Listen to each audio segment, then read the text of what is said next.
it is critically important that we show them that we are united. দ্বৈতনীতির headmaster যুক্তরাষ্ট্র, মিত্রদের ৭ খুন মাফ, তবে নিজেদের স্বার্থে কোনো আঘাত এলেই কারো মাফ নেই। ما در وزارت دفاع هر روز شاهد این هستیم که ইরানের প্রতিরক্ষা মন্ত্রী brigadier general Mohammad Reza Ashtiani বলেছেন, সন্ত্রাসবাদ আঞ্চলিক ও বৈশ্বিক নিরাপত্তার জন্য অন্যতম প্রধান হুমকি। এই হুমকি মোকাবেলায় দ্বৈতনীতি প্রয়োগের জন্য পশ্চিমাদের সমালোচনা করেন তিনি। ইরানের এই তালিকায় শীর্ষেই রয়েছে যুক্তরাষ্ট্র ও ইসরায়েল।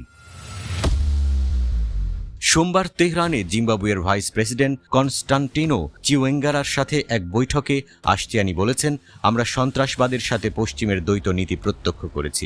তিনি উদাহরণ হিসেবে ফিলিস্তিনিদের বিরুদ্ধে ইসরায়েলের চলমান যুদ্ধের দিকে ইঙ্গিত করে বলেন, যুক্তরাষ্ট্র ও পশ্চিমা দেশগুলোর সমর্থনের পাশাপাশি আন্তর্জাতিক ফোরামের নীরবতার কারণে ইসরায়েল গত 7 মাসে শিশুসহ প্রায় 40,000 ফিলিস্তিনিকে নির্মমভাবে হত্যা করেছে।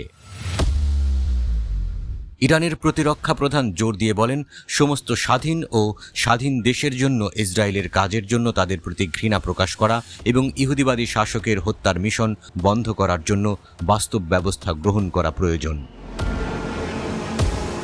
ফিলিস্তিনি ভূখণ্ডের প্রতিরোধ আন্দোলনের প্রতিশোধমূলক অভিযানের পর 2023 সালের 7 অক্টোবর ইসরায়েল যে যুদ্ধ শুরু করেছিল তাতে কমপক্ষে 34,488 জন ফিলিস্তিনি নিহত হয়েছে এবং 77,643 জন আহত হয়েছে। এই নৃশংস সামরিক হামলাকে সমর্থন দেয় মার্কিন যুক্তরাষ্ট্র এবং ফ্রান্স সহ ইসরায়েলি শাসনের পশ্চিমা মিত্ররা। ইরানের প্রতিরক্ষামন্ত্রী আফ্রিকার সকল দেশের সাথে, বিশেষ করে স্বাধীন ও বিপ্লবী দেশ জিম্বাবুয়ের সাথে বন্ধুত্বপূর্ণ সম্পর্ক গড়ে তুলতে তেহরানের প্রস্তুতি ব্যক্ত করেন। আশতিয়ানি বলেন, তেহরান ও হারারে সর্বোচ্চ পর্যায়ে পারস্পরিক সম্পর্কের উন্নয়নে গুরুত্ব দেয়। আশতিয়ানি বলেন, বিপ্লবী দেশগুলির মধ্যে জিম্বাবুয়ে অত্যন্ত গুরুত্বপূর্ণ।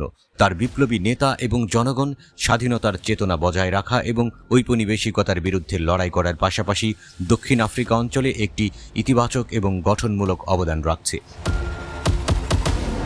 জুলাই মাসে ইরানের রাষ্ট্রপতি ইব্রাহিম রাইসি তার 3 দেশের আফ্রিকা সফরের শেষ পর্যায়ে জিম্বাবুয়ে সফর করেছিলেন, যা তাকে কেনিয়া এবং উগান্ডায় নিয়ে গিয়েছিল। ইরান এবং জিম্বাবুয়ে দ্বিপাক্ষিক সম্পর্ক জোরদার করার জন্য 12টি সমঝোতা স্মারক স্বাক্ষর করেছে। জিম্বাবুয়ের ভাইস প্রেসিডেন্ট এপ্রিল মাসে সিরিয়ায় ইরানের কূটনৈতিক চত্বরে ইসরায়েলের সন্ত্রাসী হামলা এবং ইরানের সামরিক উপদেষ্টাদের হত্যার নিন্দা করেছেন এবং বলেছেন, ফিলিস্তিনে তেল আবিব সরকারের যুদ্ধ পশ্চিমের দ্বৈতমান নীতিরও প্রকাশ ঘটায়।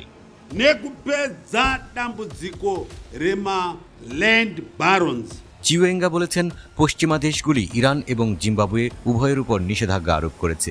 তিনি তেহরানের সাথে প্রতিরক্ষা ও অর্থনৈতিক সহযোগিতার জন্য তার দেশের প্রস্তুতির কথা জানিয়েছে। চিওয়েঙ্গা উল্লেখ করেছেন, জিম্বাবুয়ের প্রেসিডেন্ট তেহরানে পরিকল্পিত সফর পারস্পরিক সম্পর্কের সম্প্রসারণের ক্ষেত্রে একটি টার্নিং পয়েন্ট হবে। Multilateralism cross-court, and I thank you.